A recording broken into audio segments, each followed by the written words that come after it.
Hello and welcome to Daily Politics on Trust TV. On this program, we discuss issues around politics, policy and governance. I'm Hamza Idris and thank you for joining us.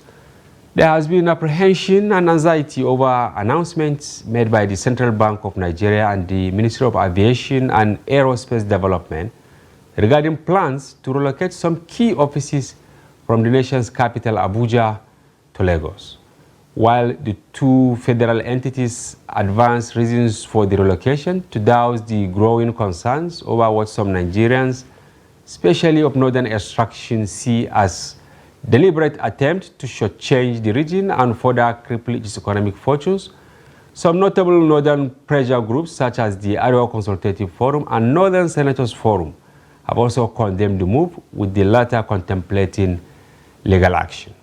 The concerns are largely based on similar government policies and actions in the past, such as those leading to the industrial tsunami of the Obasanjo era that crippled the region's economic base and triggered social unrest, and the lack of attention to key projects aimed at reviving the insecurity in the region.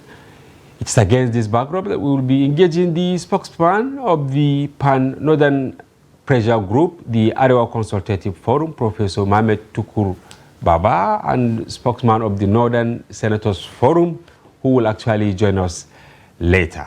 Prof, you are welcome to the program. I'm happy to be with you. Exactly. And we'll take a short break, and when we return, the conversation commences. Don't go away. Yes, Prof, welcome to the program once again. And let me start with asking this question. Is it abnormal to relocate government agencies and parastatals from one location to the other? It's abnormal in the sense that if they are concentrated in the capital of the country and they have established themselves, and in our case, these are establishments that have built offices, massive offices in a new location. And to now start moving them, maybe it's okay. But then when you do it surreptitiously and in a drip fashion, and given a historical trajectory of such movements, there is every reason to be apprehensive. There is every reason to have misgivings, because it would look like there is some motive that is not very clear, that is not done by the Nigerian Ports Authority. They were all sent back to Lagos, as was the Nigerian Railway Corporation. And as you have said, that regime in particular, the one from 1999 to 2007, had another record of deindustrializing the North. Common tobacco factory of the Nigerian Tobacco Company was forced to relocate from Zaria back to Ibadan. Funny enough, when the majority of smokers, I mean, people who are unfortunate to smoke, but is their right, are in the North. And so you move the factory where the raw materials, tobacco leaves, are in the North. The most smokers are in the North. And they were, from what we hear, they were forced to relocate to Ibadan. And now this one. And so we have every reason to start getting apprehensive. And it appears you are really agitated, especially the Iowa Consultative Forum, because almost every other week you have caused to issue a statement or to call a press conference. Is it also okay, or you are really scared that things are not going your way in the North? Not scared as such, not that it's not going our way as such, but we are concerned with the apparent marginalization of the North. Not necessarily by this regime. Like I said earlier, it has a historical trajectory. In fact, you can say that this was also partly the case under the Buhari administration. A lot of projects that have gone to the North are either uncompleted for 8 years or they have not been begun. While we look at a project, for example, the second Niger Bridge, which has been on for over 40 years, was completed within the 8 years of the last administration. What about the road from Lokoja to Abuja, from Abuja to Kaduna and to Kano?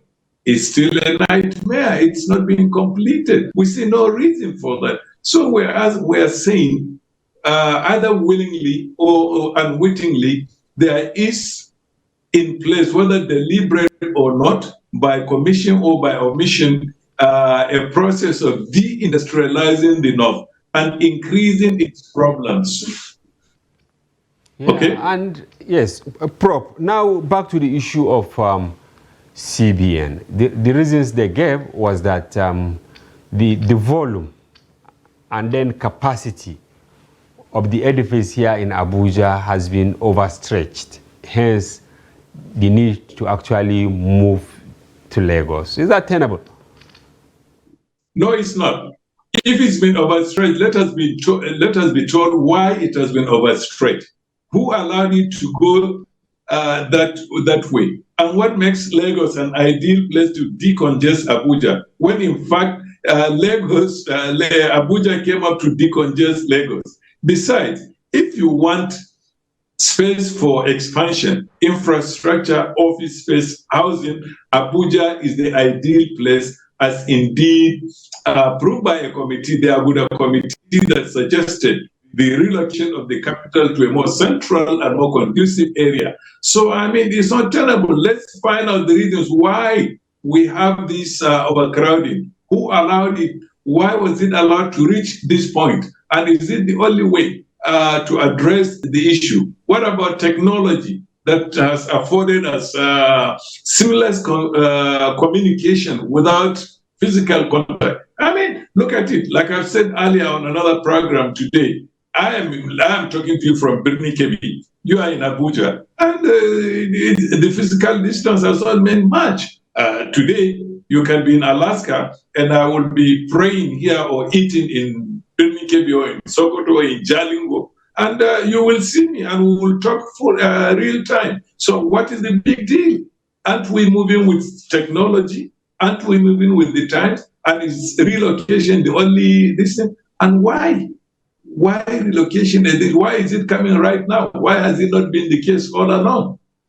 We got some calls, people asking us to actually interrogate the status of the old CBN, still in the central area of Abuja. That what are they doing with that facility? Even though some say it is the Abuja branch of the CBN, but they say it's such a huge edifice that some offices that they believe are overcrowded at the main CBN branch could be relocated there. Are you on the same page with people making this agitation?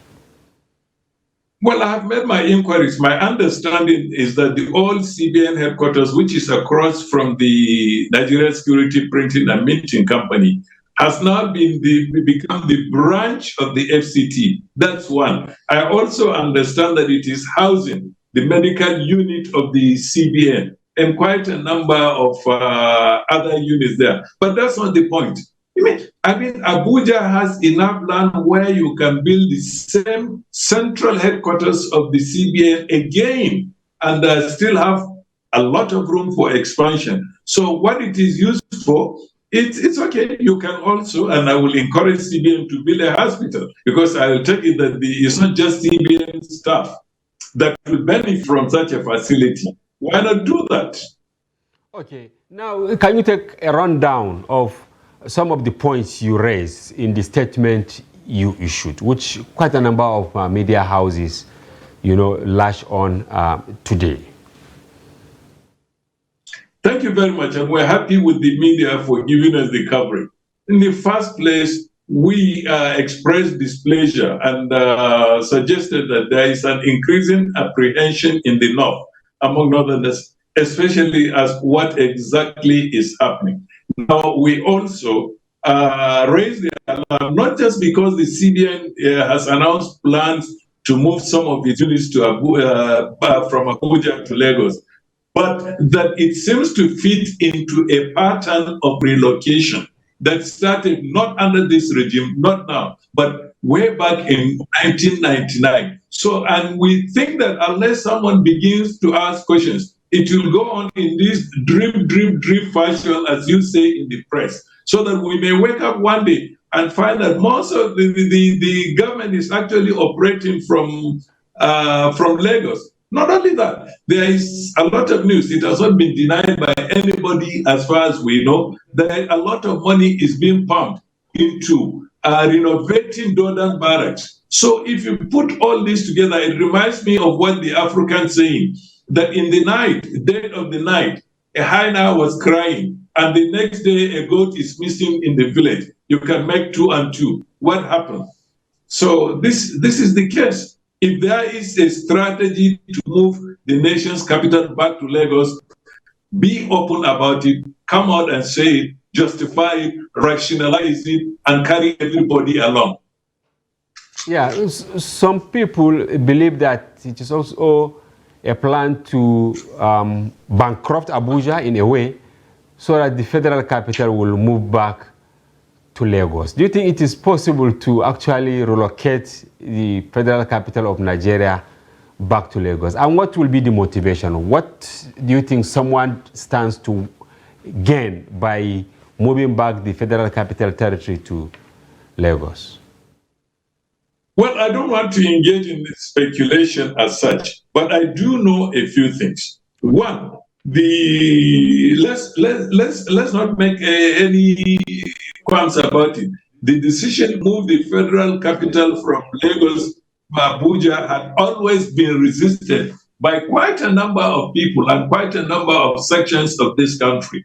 And we thought actually it's to the benefit of everyone, to the benefit of Lagos itself, that it be congested substantially because there was no room for expansion. If you recall, in 1976, when the late Murtala Mohammed met his brokers, I think on the 3rd of February, it was this kind of thing that he reported. A committee had looked at it, that the country stands to benefit more if the capital is relocated to a more central location that offers opportunities for expansion and other accessibility from all parts of the country. In our opinion, it has not changed, and this is still the case. Another point to also note and to be worried about is that, look, in the Constitution, Abuja has been recognized as the federal capital territory. So, and that has a lot of implications. Are you just going to leave the judiciary, or is the judiciary going to wake up one day and say they are better off in Lagos with the all judicial rebuilding? Or is the National Assembly going to go back to Tafawa Balewa Square in Lagos, where it was in 1979? Come on, we have invested too much in Abuja as a nation to want to waste any part of it. You earlier mentioned renovation of the Dodam barracks, which is actually captured also in the supplementary budget. Is it really the right time to start doing some of these things that will heat up the polity by a president who is barely 7 months in office? Exactly. We think the speed with which this thing is happening leaves room for suspicion also. It's not just a president that is new. We are in the throes of economic challenges. Most people are finding it difficult to live from day to day. No part of this country is worse than the North itself. So do you really want to go on this wasteful expenditure when there is so much that can be done to alleviate the sufferings of people? It's coming. One, in the throes of a number of shocks, the removal of fuel subsidy, we are still feeling it. The action on the foreign exchange market, every day things are rising in Nigeria. The mismanagement, which we suspected all along had been going on, of the Ministry of Humanitarian Affairs. And it has gone, and recent revelations convince us that there is every reason to worry about. If you go to the activities of the Economic and Financial Crime Commission, and in terms of the interrogations of former officials, there is a lot to worry about, even within the central bank itself. I mean, we have a monumental problem that keeps coming. Every day we have evidence that things are not right. Things are not right. Can someone, for God's sake, address those issues and not try to wrap them up and send them to another section of the country. Let's get to the bottom of the malfeasance that took place under the last regime in the central bank. And let's address all of it. The agricultural support scheme, the expenditures on foreign exchange, a whole lot of things we need to clean up. I mean, someone needs to put a stop to this kind of malfeasance that has been going on. Some of these opportunities that do not get to the people, they hear about it only on social media, on conventional media, and so on. For God's sake, let someone start addressing the sufferings of the people of this country and not engage in wasteful expenditure of questionable value.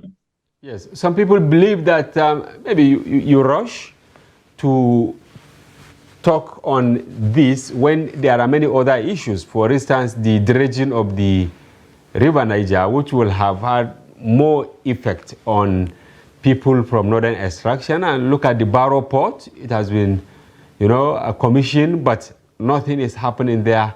And many other people-oriented projects that have not come to fruition. Look at the dry ports. I think the one in Kaduna is barely working, even though it is there. And Jos. In Kano, you have and one, Jos. And many other places. They are all empty spaces. I don't think we are very slow and not rushing into this. If you see the tremendous pressure under which we have been from all over on social media, on conventional media, to say something, do something, you will be surprised. In fact, I have a lot of people that have been angry with me, saying, what exactly are we up to? And so on. And not only that, when we did come out with our press release, it addressed most of these issues you are talking about. First of all, a contract was given. Just give me a minute. A contract was given for the establishment of a plant to assemble firefighting vehicles for airports in Katsina. Now, the contractor took the contract and is only recently now saying Katsina is not such an ideal place, that it should go back to the south. I'm quoting from the letter of the contractor. We question where were all these reasons when the contractor got the contract? Was there no scope where Katsina was mentioned? That's one. We mentioned about the dredging of the rivers Niger and Benue is there in our release. We mentioned dam in our release. We mentioned all these things that we think will benefit the country and ultimately those around where those projects are. Remember, federal guidelines says when a federal establishment is an area, the bulk of the junior staff will come from the locality. So if you move them, what happens to these people who are eking out a living? 20,000 naira, 30,000 naira a month of expenditure will be gone. And the question people are actually asking, I want to repeat it, is that Tinubu is barely 7 months now. Buhari had 8 years. Buhari is from the north. You didn't mount the pressure. When you look at the traction, it wasn't really momentous to call him out and say, look, the dredging of the Niger, why can't you do it? The dry ports, why can't you activate them? Barrow Port, why can't you actualize it? The Mambila Plateau, Mambila Power. It will be very unfair, it will be very unfair to accuse any number of pressure groups in the north of not crying out.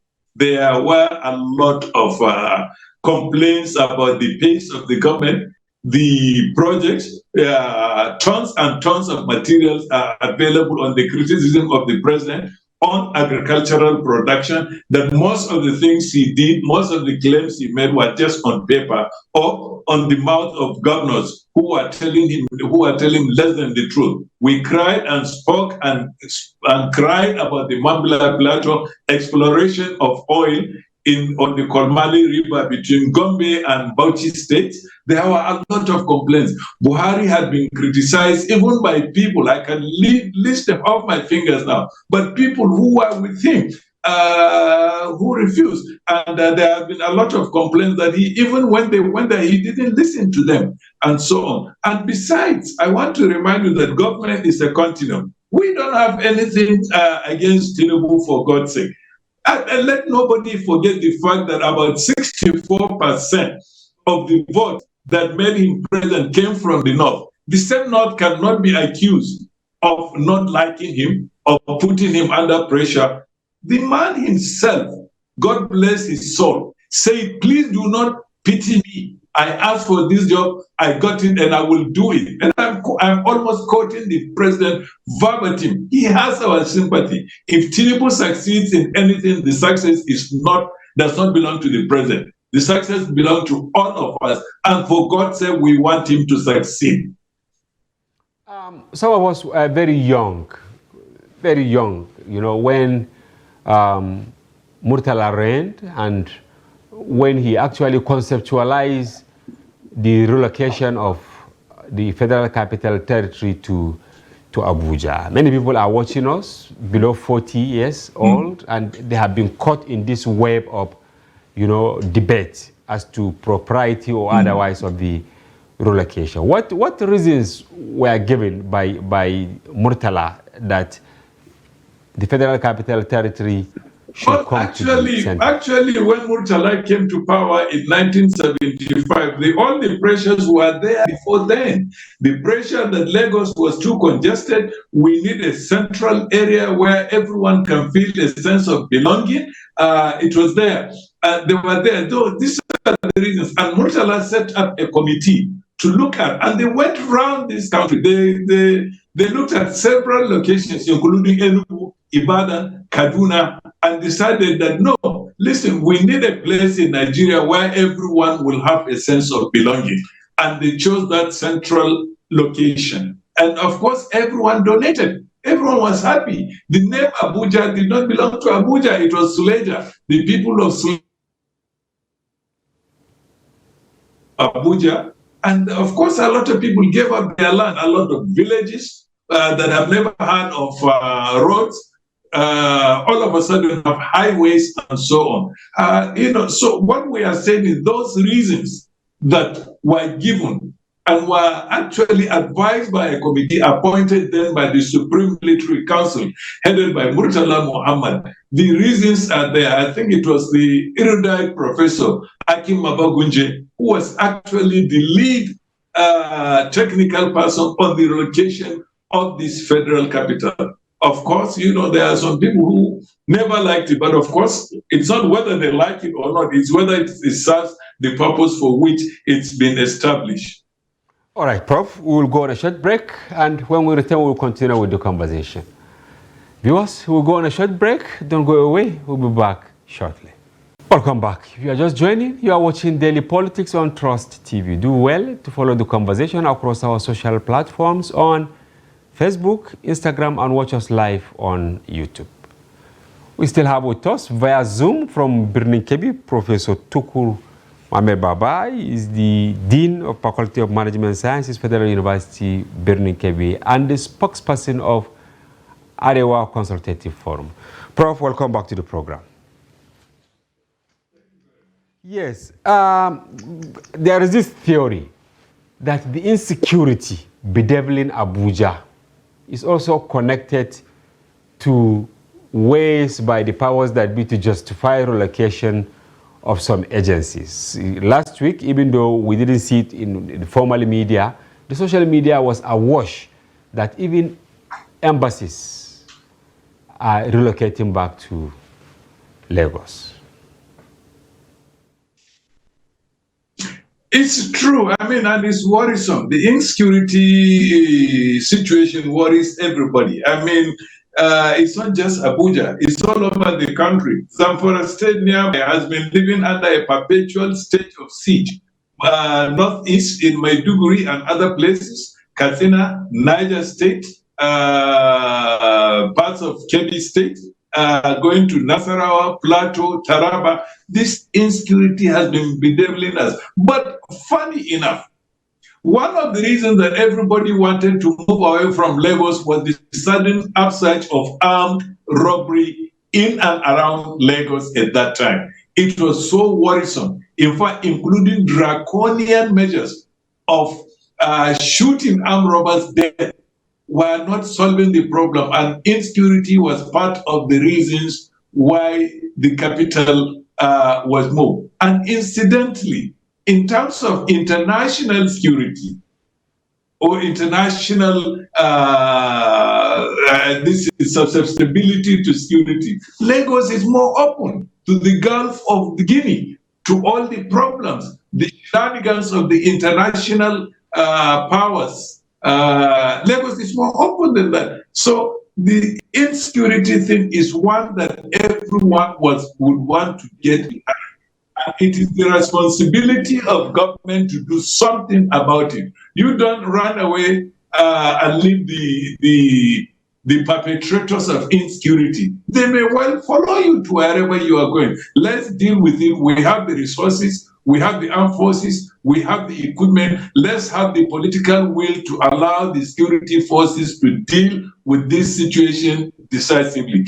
Let's follow it up with programs that will promote inclusion, the program that will provide opportunities for people to eke out a living in legitimate ways, programs that will allow people to realize their potential and see that they can channel these potentials into legitimate means. By all means, let's use the government should be seen to be stamping its foot, but the government should also be seen to be a government that cares, a government that tries to remove some of the drivers of the conflict, some of the drivers of the insecurity, you name it, informers and suppliers and so on. Deal with also the corruption, which has become the biggest industry in Nigeria today. And all these things are man-made, and they can be solved by the same method that they were made. So the insecurity is there, and no one can wish it away, but it should not be used as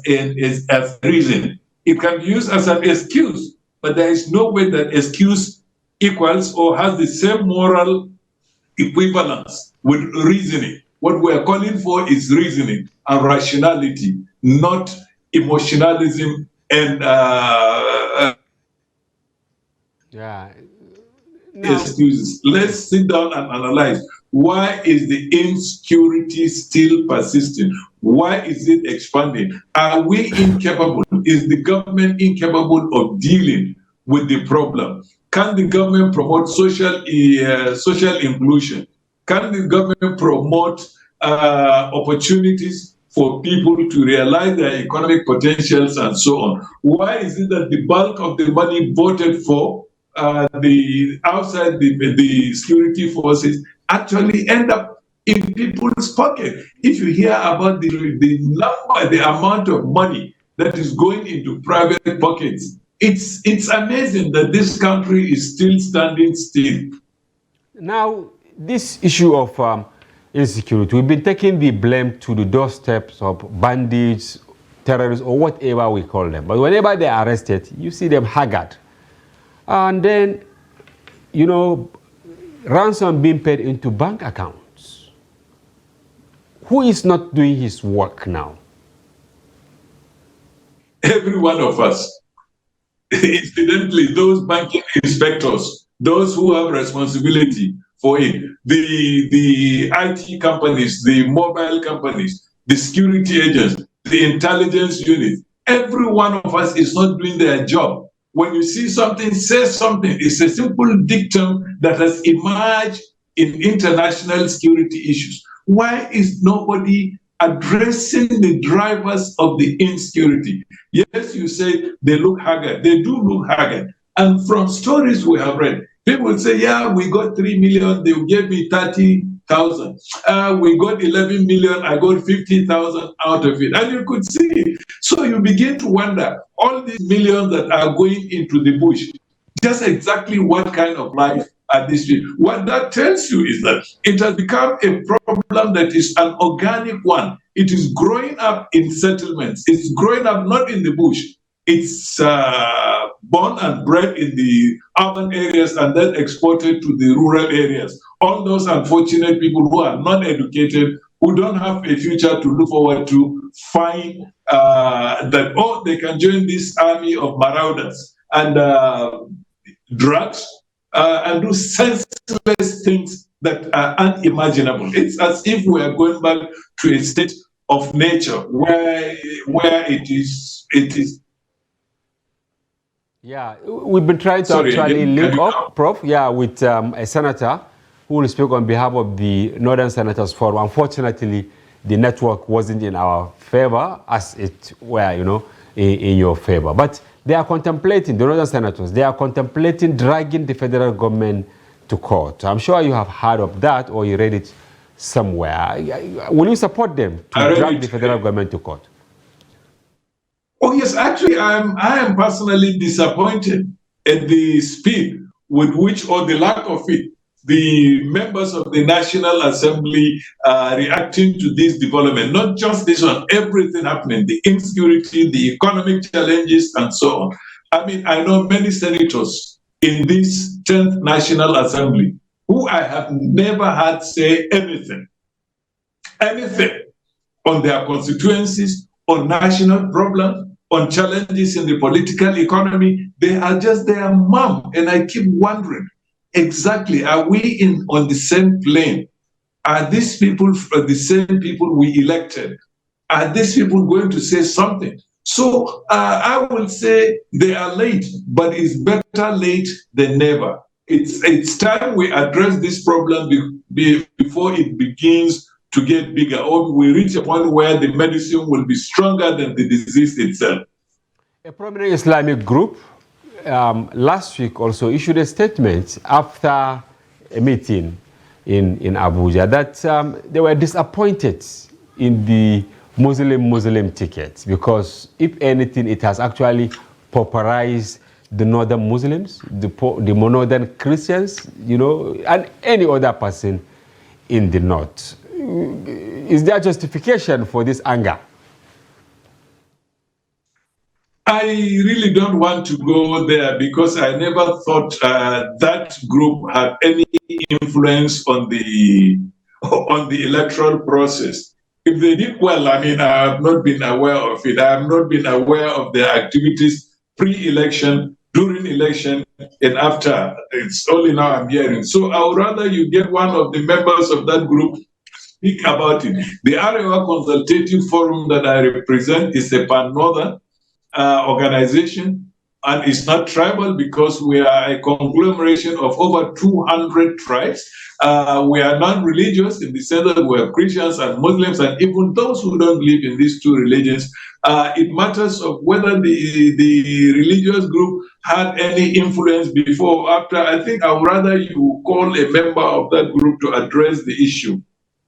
All right, thank you very much. We are looking for them to actually take them on this. But then the senators, they're also talking about the poor or lack of it, the distribution of the enormous resources that the federal government said earmarked for poverty alleviation, because the driving forces for all these altercations revolve around poverty, unequal distribution. What do you think the government can do to actually regain confidence so that governance will continue?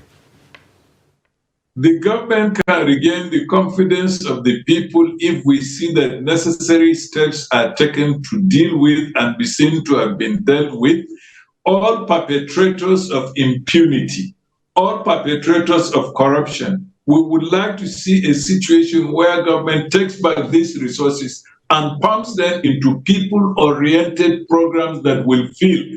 People don't need money. People need the conditions. Will they be able to go to hospitals and be seen by doctors and be given medicine and be treated? Will they be able to travel from one point of the country to another without apprehension about their security? Will they move from one point to another without having to be kidnapped, so that the 2 or 3 goats you have, the 2 or 3 cows you have, the 2 or 3 farms you have, you sell them and give it to miscreants and so on? I would like to see the government investing on the rehabilitation of drug addicts. I would like to see attention paid to our roads so that people can have the opportunity to move from one portion of the country to another from where we are coming in this day or in those days. So I would like to see more investment in people-oriented programs, not the palliatives they are giving, not the rights they are distributing. For God's sake, open the doors for people to grow or buy their own rights. It's not to go on one jamboree after another, appoint officials here that will end up with in scandals of having diverted money and so on. Let's invest in concrete infrastructure. Let's invest in schools so that when I send my child to school, he will not come and tell me, what did you learn? Nothing, sir. Nothing, father. The teacher was busy selling puff, and I go there, and we have not paid our salary for 3 to 6 months, and so on. Who will then send his son to school? So if you ask me to send my son to school again, I will say Boko Haram. I mean, what is there? We can invest on it. We need to declare, especially in the northern states, we need to declare an emergency on basic education and do it fast. And I can guarantee you that we will see the results in 10 years.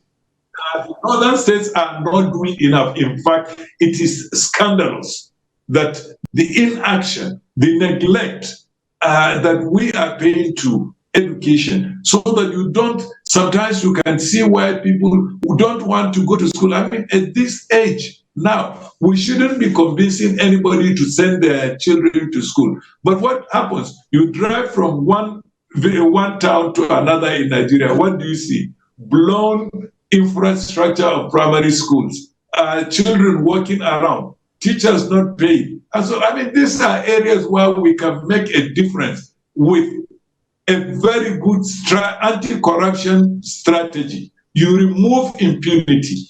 Anybody who does something anti-people should be dealt with and be seen to be dealt with so that it will serve as a deterrent to others. Okay, have you started talking to authorities, maybe let's say northern governors, and then maybe trying to extend it to even the villa or to the National Assembly, or you are putting your papers together? Yes, actually, we are putting our thoughts together. We have had a series of meetings where we are going to come up with a blueprint for what we think are the steps to be taken to address some of these major problems, and especially those affecting the northern states. I mean, I am scandalized that the level of multidimensional poverty in Sokoto State is over 90% compared to 27% of the population, estimated population in Ondo State. We need to bridge that gap. I am scandalized every time I see out of school children with their plastic bowls begging for food in a part of the country that prides itself as the agricultural zone. I mean, this is a question of distribution. This is a question of priorities and so on. And I think it can be done. And our governors, I must say, with all due respect, are not doing enough, but it is never too late. And actually, it is too late not to do anything. So that you can start from today and will begin to see results. Okay, some people are also talking about the issues in the aviation, even though we are inching towards the end of the program. But in what way this movement of funds, including other agencies that are actually planning to move, what impact will that have in the aviation development of northern Nigeria? Oh, it's a major setback. I mean, the same problem you are running away from by bringing them to Abuja, if you take them to Lagos, if they have to inspect an airport at Jalingo, it takes more time, it takes longer. But if they move from Abuja to Jalingo, it takes shorter number of days. Zamfara is building, or the last regime was pretending to build a cargo airport. If you have to inspect it, you have to come from Lagos. It increases costs. And so on. So, you know, this movement is, like I said, it's not just movement, but the timing, the speed. There is so much frenzy to move, and it's suspicious. It's not just that. When the Ministry of Aviation and Aerospace Development announced the appointment of 40 directors, it seems that the North had only 8.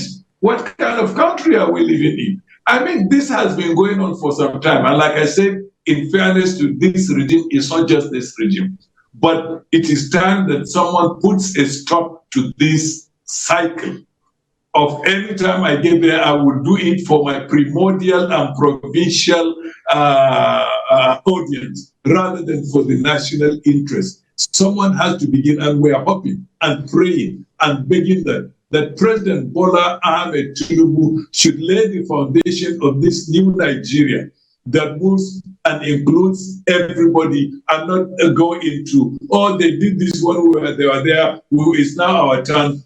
Look, let's bake the national cake rather than taking the cake to our villages and so on. Okay, a few years back, people in Kano were grieving over the status of Malam Aminu Kano International Airport because before the transition to civil rule 1999, that airport was somehow competing with the Lagos airport because the Kanawas traveled to all parts of the world. But it was somehow grounded with the coming of Obasanjo. To some extent, Sirika and Buhari wanted to bring life to that airport. But it appears that it is going back to square one. What do you think northern leaders should do to address this anomaly? First of all, I will call on the business community in Kano itself. To pay attention to that airport. I mean, it was the first international airport in Nigeria, or the first airport to receive international traffic. And what the government needs to do is to improve facilities. There are allegations that, in fact, the aviation ministry under the regime in 1999, 2007, did everything to de-emphasize the development or the renovation of the airport in Kano. But again, I don't want to go back into that for now. What I want to say, there is an opportunity for everyone, the private sector, the government, the state government should come, like we did for the railway. Maybe it's time to put the airline business out of the into the concurrent list, so that state governments will be able to partner with private sector to reorganize and revamp those airports. The attempted concessioning of the airport, Aminu Kano Airport, by the last regime for a pittance, for God's sake, we want to see that one reversed. And immediately. Prof, if you go to Lagos, nobody should be denied. No arm of government, local government in Kano, state government, or the federal government should be denied the opportunity of benefiting in full from the revenue that could accrue from the activities at Aminu Kano International Airport or any airport, whether in Ibadan, whether in Enugu, Port Harcourt, Lagos, Abuja, or Maiduguri. Prof, if you go to the southwest, for instance, and you see the affinity among the states being spearheaded by their governors, or you go to southeast, you look at the affinity, or the south-south, you begin to ask, what is really happening with the northern governors? They keep meeting, even though we now have South and North Central Governors Forum, we have Northeast Governors Forum, we have Northeast Governors Forum. This fragmentation, is it actually strengthening the region, or it is weakening the region? It is weakening the region, but these regional associations are not bad if they will address programs. For example, the Northwest governors can get together and address the insecurity problem. They can develop railway that will connect Birni-Kebbi to Sokoto, to Katsina, to Zamfara, to Kano, to Jigawa. The Northeast governors can do the same. Development of railway and infrastructure that will link Maiduguri, Bauchi, Gombe, Yola, Jalingo. And the North Central can do the takeoff from Benue to Makadi, that is, to Lokoja, to Kwara, and so on, to Mina, So at the end of the day, we'll see that we reach a point where all these regional developments will now key in. I mean, the Southwest, for example, I think I think they still have it. Some of the governors have commissioners for regional integration. I think the problem in the North is we are too laid back. I think the second problem is we don't ask for accountability.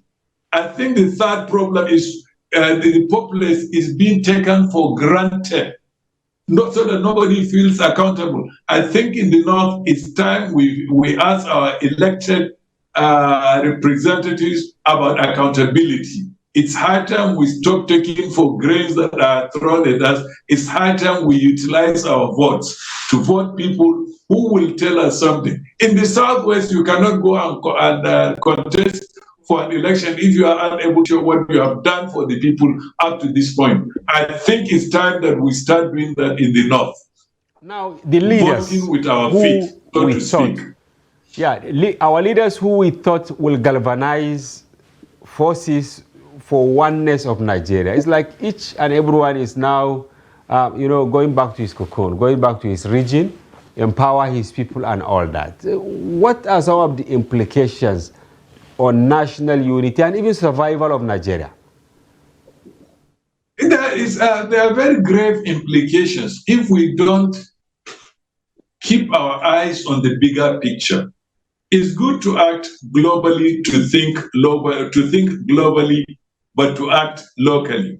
If there is synergy, all these attempts by people can now be dovetailed into a larger strategy for development, larger strategy for economic emancipation, and so on. But when you take a problem in one part and it's not addressed in the other, then look at the out-of-school children. If you provide facilities in one state and you fail to do so in another state, the problem keeps moving. It's the same thing with insecurity. We are unable to deal with it, or we want to look at it at the level of only the state or only communities. It will not work. Let's have a Marshall Plan so that everyone keys into it, and then they go back to their localities and address those issues from that wider perspective. And I think these are man-made problems, and they can be solved by people. All right, Prof. Man-made problems that can be solved by the people. What a soundbite to end the program. We thank you very much for your engaging interaction with us, and we hope to have you some other time, Prof. Thank you very much. It has been my pleasure, and I hope to see you again soon. Thank you very much. And viewers, we've been interfacing with Professor Tukur Mamer Baba, the Dean, Faculty of Management Science, Federal University, Birnin Kebbi, and the spokesperson of the Pan-Northern Group, the Arewa Consultative Forum. We hope you found the conversation engaging and interactive. And be sure to join Daily Politics, airing every weekday on our special package on Friday, during which we open our telephone line for you to comment on national issues. For now, thank you for being with us. See you again. I'm Hamza Idris.